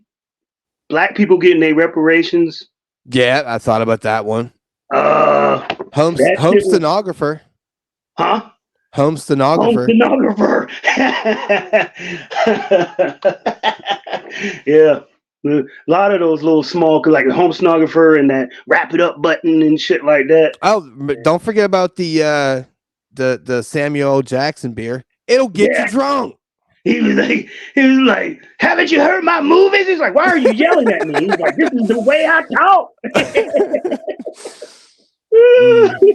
Even the dang old, I remember Black Bush, man. When they show his picture, he had like a like an Ice Cube scowl. He was like, it was like Black Bush, yo. That shit was fucking hilarious, yo. Then you got the honorable mentions. You got like the R. Kelly shit, man. This dude, yo, piss on you, yeah. Oh man, like I said, man, these 2 DVDs were the greatest, man. These little skits, man, hilarious, yo. This dude, you can go on and on and on. It is legitimately one of those things where, fucking Wu-Tang Financial too. That shit was funny as hell too. Wu-Tang Financial, yeah. Even Lil Jon shit. That was all right. I mean, it kind of fucking him and yeah. It kind of went overboard, but it was still funny as hell. Yeah. And this dude just got tons and tons of material, man, from these 2 seasons. And then, he went on and pretty much started doing the stand-ups on. I didn't even know he was that good in stand-up until I started watching Netflix. I started watching those Netflix specials. I was like, dang, this dude is hilarious on the stand-up. He's one of those few comics, man, that can't fucking miss. Like, usually they don't translate. If they're great on the stage, they're not great on the screen, and vice versa. But this dude is just like, he's the Shohei of fucking comics. There you go. He's the Otani of fucking comics. Otani of comedians. Okay, there you go. Okay, you just made me recognize the realm of Otani, even though, you telling me Deion Sanders with JJ's ability on the offensive side of the ball, that's crazy. Yeah, like legitimately, this guy can throw 100 miles an hour and then hit a ball 450. Like, who the fuck does that? Other than Babe fucking Ruth. Like, that's literally the last guy that did this on a regular basis. That was at least moderately successful. Obviously, Babe Ruth was a lot more than moderately successful, but still, it's like, Jesus Christ, man. But yeah, Chappelle's a national treasure. Just fucking brilliant. And anybody that either is not privy to Chappelle, you're fucking crazy. Jesus. You better go do your homework. But that's the reason why we reference him so much. I mean, he has a ridiculous stamp on the culture. He has a library of content to pull from. Yes, he does. Now I may just have to fucking binge that shit tomorrow just because. Yeah, like I told you, man. Being here with no cable for a while, man. I came home excited from work. Like, all right, I get to watch a couple, because I would watch about 2 a night. You know, it was like 2 episodes a night. And I was, when like it's not like they were new to me, but you ever watch something for the maybe second or third time and it's still got that newness feel, like you don't remember the details. So it was like one of those things where, I've seen this before, but I don't remember all the intricate details. So it still could be funny again. And it was hilarious, man. I mean, the first fucking thing he does, on the first DVD is show the blooper of the girl's titties popping out after the fucking, like, the goofy ass car commercial. Yeah. And her shit was popping out like, oh, yeah. And that's how the show started. Even the shit, like he even made somebody look funny that wasn't funny. Wayne Brady. Remember the Wayne Brady movie? Oh, that shit was super funny. I know. like Wayne Brady gonna have to choke a hoe? Yeah. I'm like, oh shit, Wayne Brady, don't do that. Wayne Brady, yo. He even made Wayne Brady probably. I ain't never laughed at Wayne Brady a day in my life until he got on that show. Well, actually, so I will tell you this. I used to like to watch Whose Line Is It Anyway? Yeah, those dudes, some of those dudes, like especially that one, those two Ryan Stiles. Ryan Stiles Stiles and fucking what the other guy's name is, but they're funny as hell, yeah. See, and honest to God, Wayne Brady's super talented. Wayne Brady got on there, like, and they were funny enough for me. I didn't really have to. I don't think I've seen it since Wayne Brady's been on there. So he is incredibly talented. To be fully honest, he is incredibly talented. So do yourself a favor, check out a few episodes. He's not like the corny fucking Uncle Tom that he fucking sounds. That's what I say. He's almost like an Oreo to me, like a ball. No, so he is endearing and charming and like low key fucking savage. Like he's not like what he was portrayed on the Chappelle show. Chappelle show, but like he will surprise you.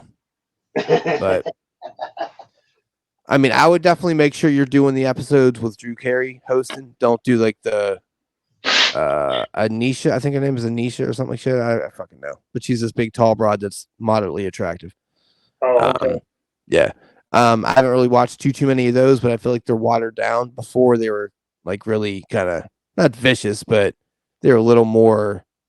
Strangely enough, that's one of the. I ain't gonna say strangely enough. That's one of the fetishes I got. Tall chicks drive me crazy, man. A little bit. Yeah, I'm short. I don't know if it's because I'm short, but like I just think like more woman, the better. Like especially you see the legs. Like, God damn, look at those goddamn legs. I mean, that would drive me crazy. Yeah, I mean, used to be good friends with the Avery because she was tall for a chick, But yeah, tall chicks drive me crazy for some reason. I think Tiff's the tallest I've ever had. She's like 5'6". Okay. I like the this sounds fucking. Let me preface this before I say something out of fucking pocket. I like the shorter ones. I was gonna say I like the little ones. Don't fucking say that. Yeah, I mean, I'm a tall chick. Like when sometimes I'll be flipping through, and on ESPN be like women's volleyball, man. I will fucking watch the hell out of them matches just to see them women in those long, nice athletic bodies jumping around. I'm like, shit drives me crazy. All right, this is a good time to end the show. Yeah, we getting a little creepy. You have progressed to being the creepy guy that's watching ESPN getting a boner. That's cool. No, I mean I ain't getting no boner. Ain't nothing that far, but I definitely would if I fucking flip through and I'd be like women's volleyball. I'll be like, and I check it out for at least a couple points, and then I'll be like, damn, look at her. Then you're like, this is not even a sport. What the fuck am I doing? Yeah. Yeah. Well, that's funny. So but yeah, good show, man. I think it was definitely deep, intimate, definitely in the beginning. Yeah. I mean, first 40 minutes was just rambling, but that's what we do. It's what we fucking do. Yeah. So yeah, I'll get this up here tomorrow. Just a little sidebar here, so the folks that aren't privy to the football thing, and those they'll just be repeating it. So listen up again. So we recently hit 2K on YouTube, which is awesome. So what I thought to do would be, and I know this is aimed more at the football fans, so I apologize, but anyone that has a better idea for those that don't care about the football thing, let me know. But kind of running a little bit of a contest here is more of a, hey, scratch our back like you did and keep scratching, and we'll scratch your back, throw you a bone here. So we're gonna do a bit of a contest for about 2 weeks. All we ask is you donate minimum of $1 to the Patreon, and if you want to do more, hey, more power to you. I appreciate it, but at least the preliminary idea is the winner gets a jersey of their choice. There's that. Now, obviously, if you win and you're not in that jersey thing, we will accommodate you in another way. Just let us know kind of what suits your fancy, and we'll kind of take it from there. But just figured, hey, chances are if you're not watching football, then you're probably not into a football jersey. So right, and if anyone's because you said you scratch our back and keep on scratching, I was like, what that's from? That damn commercial that Gus motherfucking. Oh, fuck you! No, it's not. No, it's not. Don't you dare lump me together with that fucking thing. He was like, keep on scratching. I just started cracking up. Like, man, he just go to hell and you die. You're a bad man. Can I fucking mute this guy? Let me see. Put you in fucking timeout, terrible bastard. All right, Gus. Yeah, fuck off. Oh, guys, I just want to cancel the whole show now. Fucking ruined it. But yeah, it's just one of those deals where the real only and best way to kind of track the people that are listening and they're paying attention, you put in that pool 2 weeks, we pull a name, you get your prize. It's just more of a thank you to you folks for sticking with us for damn near a year, man. We're going to be rolling up on a year in about 3 months, which is crazy. So the fact that we didn't really start YouTube till about a third of the way in, and we're already at 2 stacks, that's pretty fucking good. Now, with that being said, I mean, we pump out fucking content a lot, so hey, fair enough. But still, you choose to press that button or not to press that button. So regardless if we're doing a daily video or a once a week video, you're still pressing the button. So thank you for that. So if you want to be a part of the contest, great. If you don't, hey, you're listening. That means more than I can even imagine. So appreciate y'all. Wow, fucking deep. Thanks, Jermaine. Jesus Christ. You said everything. You got like I just got this, big hug across the. Listen, you're gonna get everything you get for calling me Gus. You fuck. So you just take it and roll with it. Keep on scratching in your mouth. You did. Goodbye, people. This is the last show ever. Bye-bye, everybody. See y'all next week. I'm gonna go buy a lottery ticket.